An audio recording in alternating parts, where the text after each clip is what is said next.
Olá, sejam bem-vindos ao Podiali para matar sua fome de informação. No episódio de hoje, vamos falar sobre um assunto bastante relevante e, ao mesmo tempo, motivo de muita preocupação para todo mundo dos alimentos, que são os micro-organismos. Você sabia que muitos produtos alimentícios só são possíveis de serem fabricados porque no seu processamento estão incluídos micro-organismos? É o caso, por exemplo, do pãozinho nosso de cada dia, bebidas alcoólicas como a cerveja, os vinhos e algumas variedades de queijo, iogurtes, vários outros produtos. Mas você sabia também que quando um alimento estraga, como a gente popularmente diz, a culpa também é dos micro-organismos? Ou pelo menos parte dessa culpa é dos micro-organismos? Mas calma, que são duas situações bastante diferentes. Do ponto de vista microbiológico, os micro-organismos eles podem ter vantagens e as desvantagens.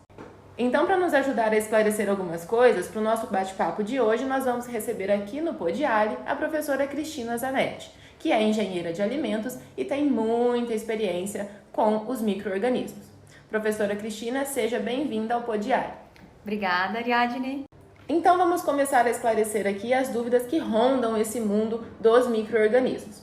Professora Cristina, a gente entende pelo nosso dia a dia mesmo, né, em casa, que muitas vezes os alimentos eles se estragam ou deterioram mais rapidamente, alguns mais devagar, e mesmo que estejam guardados dentro da geladeira, por exemplo, depois de um tempo ali de armazenamento, eles vão se estragar. Os que estão fora da geladeira estragam ainda mais rápido, né? Depende do produto, a gente vê essa variação, essa oscilação de comportamento.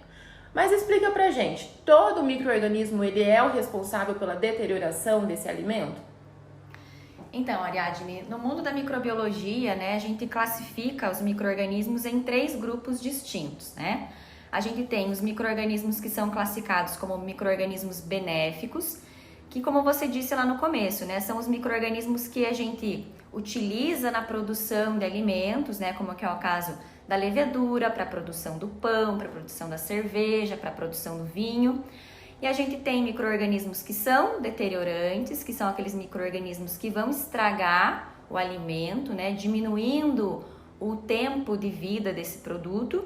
E a gente também tem um outro grupo de micro-organismos bastante importante, que são os micro-organismos patogênicos, que são aqueles micro-organismos que vão causar uma doença quando esse alimento ele for consumido. Então, basicamente, a gente tem esses 3 grupos que são micro-organismos de importância nos alimentos.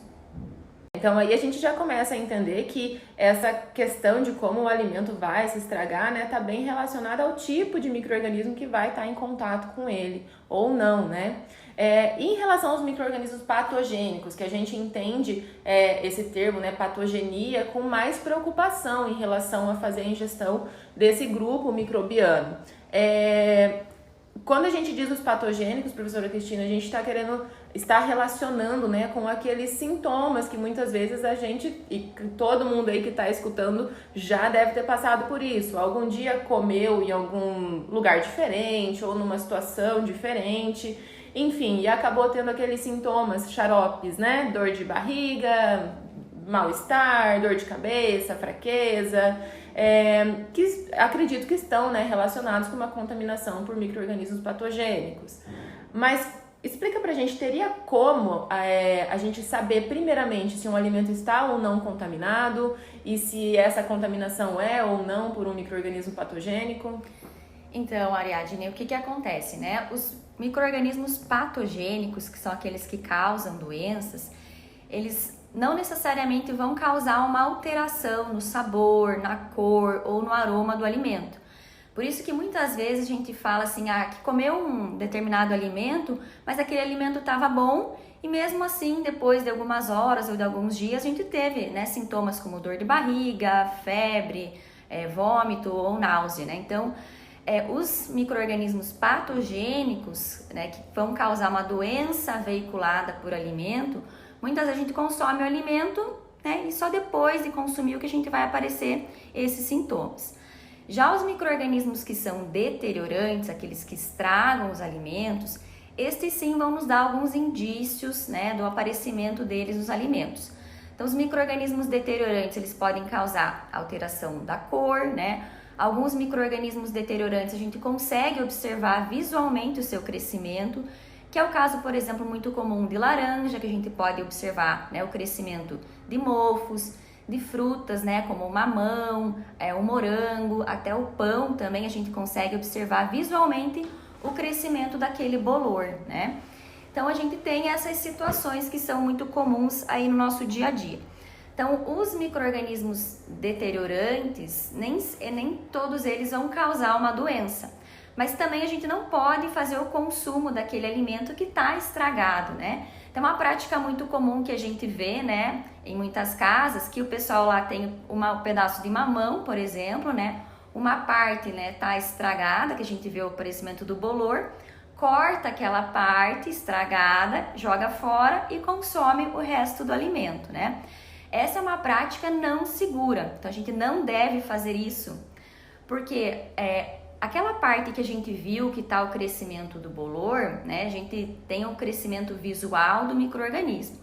Mas o micro-organismo, como o próprio nome diz, né? Ele é um micro-organismo, tem partes que a gente não enxerga a olho nu.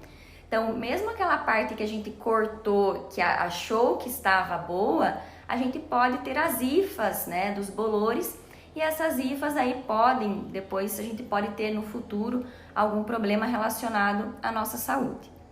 Então escutem e levem a sério aí, pessoal. Nada de jogar fora somente aquela fatia do pão embolorado, cortar um pedacinho do queijo que já estava deteriorado e comer o resto. Isso é uma prática perigosa, como a professora Cristina já bem disse pra gente. E em relação a isso também acho importante a gente falar sobre os consumidores, o pessoal que está nos escutando, respeitar tudo que vem na rotulagem, né, professora Cristina?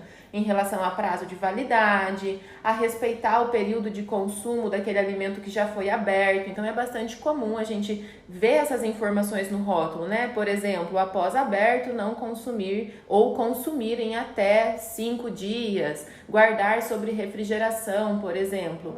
Esses são cuidados que a gente pode tomar como consumidores para evitar justamente, né, uma ingestão de um alimento que já esteja com uma contaminação mais avançada de micro-organismos acontecendo. E já que eu estou falando essa questão, né, de respeitar, por exemplo, armazenamento em refrigeração, me surgiu uma outra questão para aproveitar a sua presença aqui, para tirar, né, para deixar isso esclarecido. A questão da temperatura no armazenamento dos alimentos é ou não é uma prática importante, pensando nesse ponto de vista microbiológico? Então, a temperatura ela é um fator muito importante e ela é um fator que afeta a velocidade de crescimento dos micro-organismos, né? O que é esse fator aí, professor? Então, pensem, se a gente deixar um alimento dentro da geladeira e a gente deixar esse mesmo alimento fora da geladeira, vamos colocar um exemplo, a gente pegar lá um saquinho de leite pasteurizado, né? Esse saquinho de leite pasteurizado, se a gente deixar ele dentro da geladeira, ele vai ter uma validade lá, por exemplo, de 4 dias. Se a gente pegar esse mesmo saquinho e deixar fora da geladeira, né, ele em poucas horas ele já vai azedar, né, que é o termo comum aí que a gente utiliza no nosso dia a dia. Então, a temperatura ela vai afetar a velocidade com que os micro-organismos eles se multiplicam. Então, quando a gente faz a utilização da refrigeração, né, que é uma prática muito comum como conservação de alimentos, a gente está diminuindo a velocidade com que esses micro-organismos eles se multiplicam. Por isso que o alimento na geladeira ele se conserva por mais tempo, né? Não quer dizer, pessoal, que a gente pode deixar lá o alimento na geladeira por vários dias ou várias semanas, porque ainda assim a gente vai ter micro-organismos que conseguem se multiplicar mesmo lentamente na geladeira, né? A gente vê lá na geladeira que o presunto estraga, que o queijo estraga, que o molho de tomate também estraga, cresce bolor na superfície, né? Então, a refrigeração, ela é um parâmetro muito importante na conservação dos alimentos, assim como o congelamento, né? Então, a gente tem essas duas ferramentas que a gente usa na conservação dos alimentos. Então, nunca a gente pode manter os alimentos em temperatura ambiente. Então, o alimento, para ser bem conservado, ou ele tem que estar refrigerado, congelado, ou ele tem que estar mantido em altas temperaturas. Temperaturas ambientes, né, de 25, 30 graus, favorecem o crescimento de um grupo de micro-organismos que é muito importante, que é o grupo dos micro-organismos patogênicos, né? A maioria dos micro-organismos patogênicos gostam de se desenvolver nessa temperatura ambiente. Então, a gente não pode, por exemplo, lá preparar um bolo ou preparar uma maionese, uma torta e deixar lá a noite inteira fora da geladeira, né? Porque a gente vai ter a possibilidade de multiplicação do grupo dos micro-organismos patogênicos.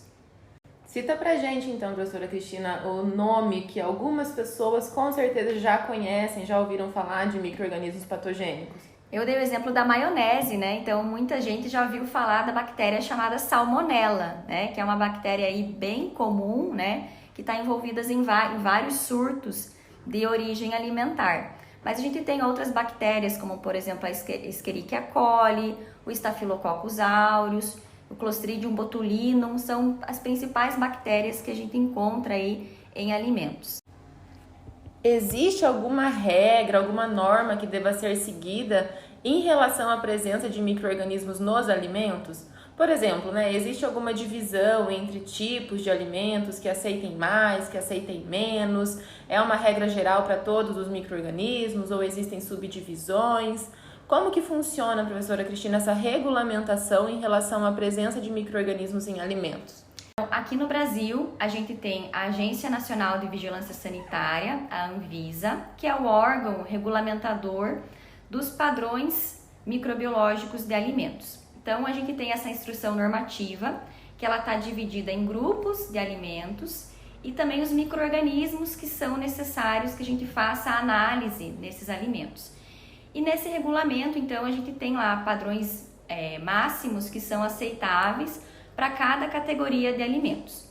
Então, quem faz a fiscalização, né, da qualidade dos alimentos é a Anvisa e também alguns órgãos federais ou municipais. E as indústrias, então, toda a indústria que faz a comercialização de alimentos tem que seguir esse regulamento e o alimento, então, ele tem que estar dentro dos padrões estabelecidos pela legislação.